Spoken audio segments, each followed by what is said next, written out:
1902, the world of firearms and ammunition was rapidly changing. A lot of things were happening. But what else was going on in 1902? Did you know that Teddy Roosevelt was the president? And he's my favorite president, actually. He's the first president to ever ride in an automobile. Well, did you know that the fastest car in the world at the time was electric? That was also the first speeding ticket ever issued. Maybe to that guy in the fastest electric car. Did you know that most teenagers in 1902 were not going to school? They were working on farms and in factories. My son would probably say, "Lucky ducks." This rifle was built in 1902, and it is extraordinary. This is a Winchester Model 94, half magazine, 24-inch barrel, fancy wood, beautifully designed because it was a custom. Yeah, it's a deluxe Model 94 built for some discerning sportsman who really knew rifles and knew exactly what he wanted. Wait till you see how this baby shoots.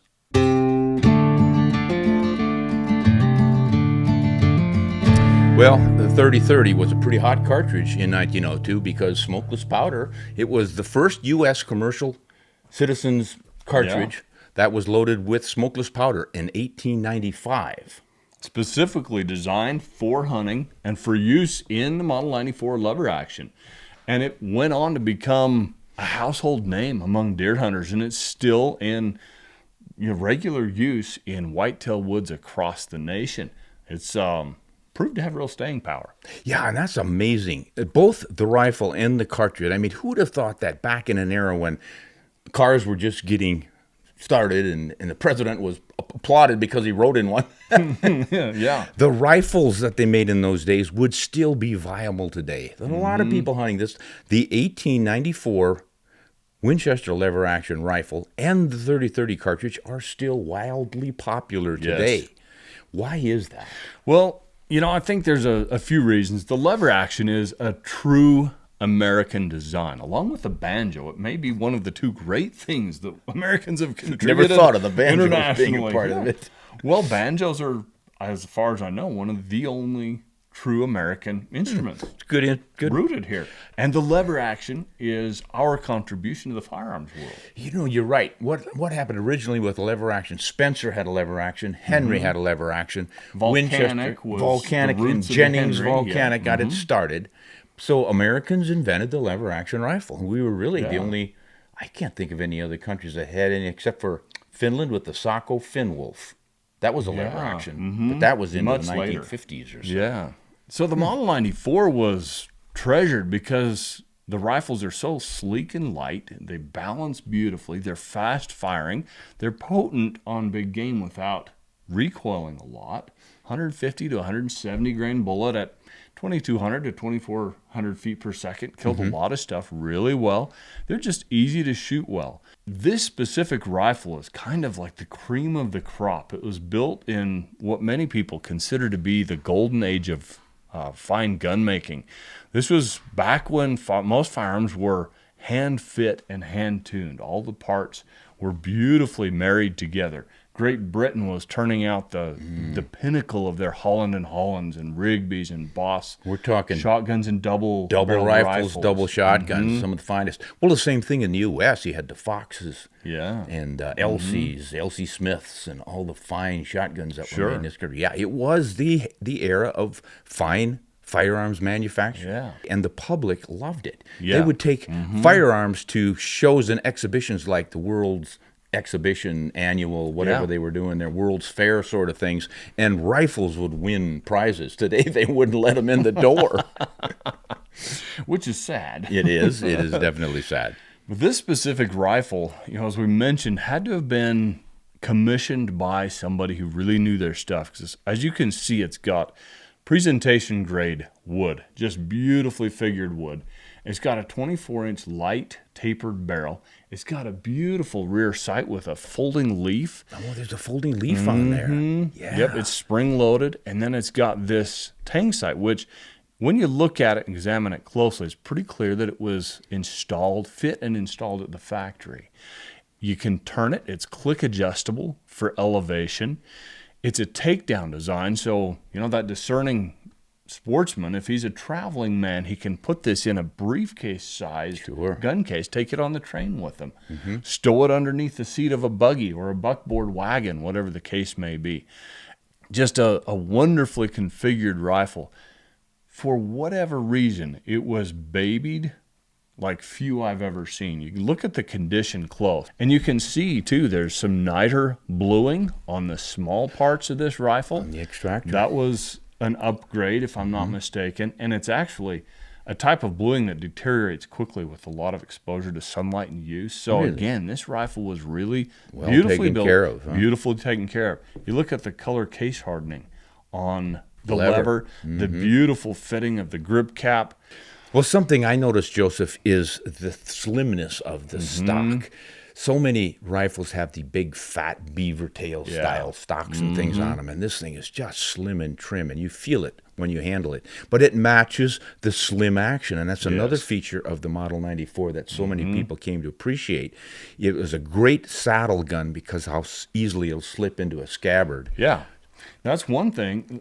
I've always thought the Marlin lever actions, great as they are, were built for big woods hunters, while the Winchesters were built for horsemen, because the Winchesters had those slender foreends that would slide into a scabbard. You try and slide a Marlin, the later ones, with the big grip, fat hand, forend into a saddle scabbard, it's hard to do. Yeah, and I never appreciated those. You know, I loved the functional Marlin 336, and that was rugged, dependable, ejected off to the angle. You could put a scope on it, a lot of advantages, but the 4-inch stock wasn't one of them. Yeah. But this is just an absolute treat. Now, I also noticed that they are selling it with the chambering of a 30 WCF, Winchester centerfire.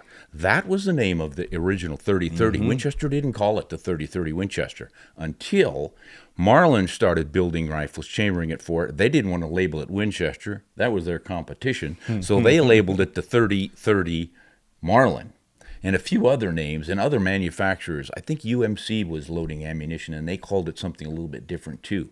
At any rate, in the minds of hunters, it became the 3030 because there were 30 grains of smokeless powder pushing that bullet from a 30 caliber. Right. So Winchester wisely later on decided, since everybody's calling it the 3030 anyway, we might as well append our name to it and get credit because we are the ones who invented the darn thing. That's right. Yep. So 3030 Winchester it is today, but boy, when you find one that still says 30 WCF on it, you know you've got an oldie. Yes.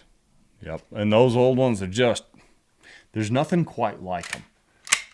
Their fit, finish, the way the actions are tuned, the way they balance. You commented on that, how sleek, quick handling, quick pointing it is. It's like in a part of your body. You can see why they got the reputation for being a brush gun. Yeah. Even with a 24-inch barrel, it just handles so sweet and easy and swings so nicely. But this would have been a great Western gun, as you said, with the cowboys putting it in a scabbard. You want a little more reach, a little more range. You're going to pick up another 100 feet per second velocity, perhaps, with a 24-inch barrel on this. So sweet. Now, we've done some shooting with this, but we want to go out and really do some grouping. Yeah. And maybe have a little bit of fun with it, just show you how well it shoots, because I was pretty impressed with the first couple of shots I took with it, and I'm eager to do some more. Yep. There's nothing like shooting a rifle like this, bringing it back to life. You know, after nearly a century and a quarter, this rifle still shoots wonderfully, and we should go do more of that wonderfully shooting. I think it's time to go do Mr. Wonderful out in the snow with the old rifle. Here we go. With the single finest lever action I've ever handled. Don't in the drop snow. It in the snow. Well, now that we know all about this beautiful rifle, we're going to find out how beautifully it shoots. Yes. So, 50 yards? 50 yards. I think that's suitable for a beautiful old lever action. Man, that's for sure. Kind of a classic distance for a deer rifle. And if I behave myself, I get to maybe shoot once or twice too? Oh, naturally. All right. Well, we've got a camera going on the target just to prove that you missed. I hit it. I like it. I'll get out of your way.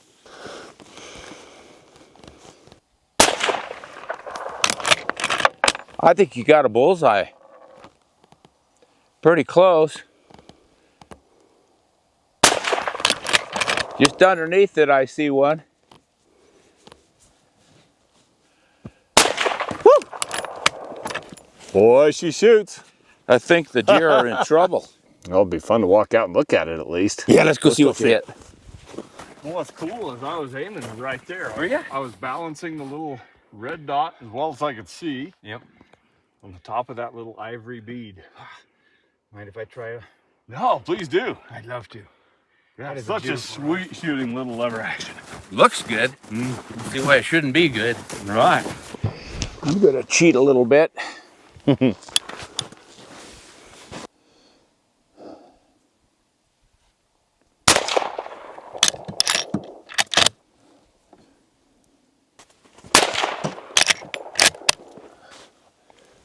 Looking good, same group as mine.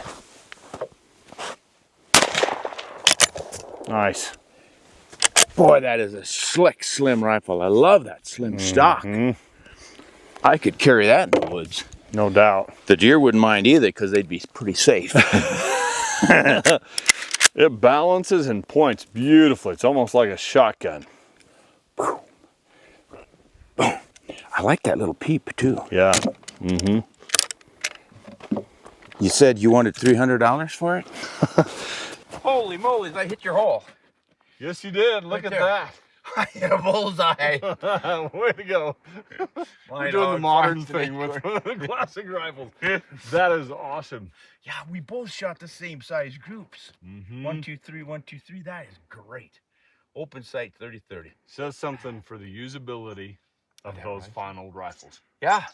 Could you imagine working the woods and picking off whitetails, mule deer, hunting through the timber with those beauties? Yeah. Man, we've got to put together a lever action, open sight deer hunt sometime. Let's do it. Got to find some place where they have deer. I call that one. I wish I could. Belongs to a friend. Maybe we can borrow it and share it. Hey, why don't I go get some animated targets, some water bottles or something? We'll set them out and try a little speed shooting on them. That'd be fun. Hang in there, guys. We're going to do more of this. All right, we got some quart-sized jugs out there. We're gonna just have a little fun shooting rapid fire with the old lever action.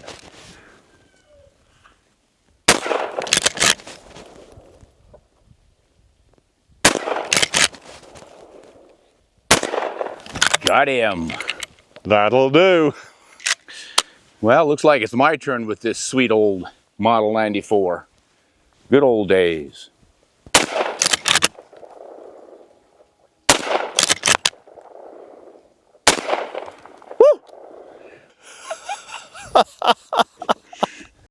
Ron, you know, if you were a discerning sportsman of means in Boy, 1900, instead of ordering say a Gunworks like a sportsman might do today, this is the rifle you would have chosen. Button that, yeah? Yeah.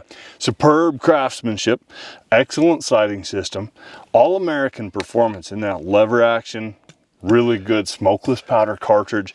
This was as capable a tool as you could get back in the day. Well, I think a lot of folks today who weren't in that era don't appreciate how effective this was as a hunting rifle. You guys got to remember, this was not scope country. Yeah. There were very few, if any, bolt action rifles around. We weren't all doting on 500-yard accuracy stuff. 30-06 wasn't even invented yet. God, good point. See, so the 30-30 was kind of the hot item. Yeah. And then in a lever action rifle, well, ever since 1860s, the late 1860s, with the start of the Henrys and then the Winchesters, that was the rifle for the sportsman. Yeah. So a piece like this, yeah, that would be the equivalent of buying something like a high-end Rigby or a Park West Arms or somebody's custom-built bolt action rifle today. But what a fine, slick hunting tool. It's just so beautifully balanced. It's as capable today for what it's good for, you know, inside 150 yards, fast, accurate, potent shooting as it ever has been. Do you think our modern carbon fiber and stainless steel rifles of today will have the heirloom quality and the maintained capability in a century and a quarter like this one has? At the risk of sounding like an old fud, no, I just can't believe it. Because, you know, we're talking about enduring organic ingredients, if you can call steel organic, but there's just something about a walnut stock and good steel. Look at how long this has lasted and how much longer it will last. Yeah. And even the cartridge 30-30, my gosh, it's been around since 1895. Who would thunk it would still be functioning today? Yet it is. So, yeah, no, I don't think today's rifles are going to stand the test of time. Maybe some of the cartridges will. Yeah. But the classic rifle, not so sure the space-age materials are going to do it. And I think in addition to the materials, you have that old world craftsmanship where every part of this was hand-tuned. Yeah. We have CNC machines today. They make wonderful, consistent parts, but they're still not hand-tuned and hand-fit like this. That'll tie it all together, and you've got a beautiful piece of history and tradition right here. So if you guys have a chance to pick up a lever-action rifle that is a custom design like this, built way back then, and you got $15,000 lying around you don't know what to do with. Who doesn't? Who doesn't? I've got a couple of them on order. You might want to check it out. Yeah, we obviously are a couple of older gentlemen. Joseph's not nearly as older as I am. But, I don't think you have to be older to appreciate craftsmanship like this. This is an incredible tool made by Americans for American-style hunting, and it did the job then, and it can still do the job now. So thank you, John Moses Browning, for designing this thing, and Winchester for building it, and for whoever originally ordered this custom piece. Thank you as well. This is Ron Spomer with Joseph Von Benedict from the Backcountry Hunting Podcast, where he only hunts with lever actions built prior to 1906. Naturally. And he always hunts honest and shoots straight. We'll see you next time.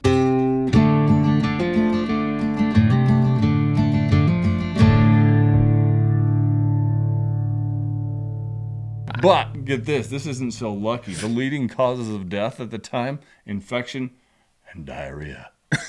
Diarrhea. No strain, no pain, just sit on the drain. Diarrhea. Oh, no. That was an old cheerleader tune when I was a kid. Fast. Dong diggity ding, dong diggity ding, dong.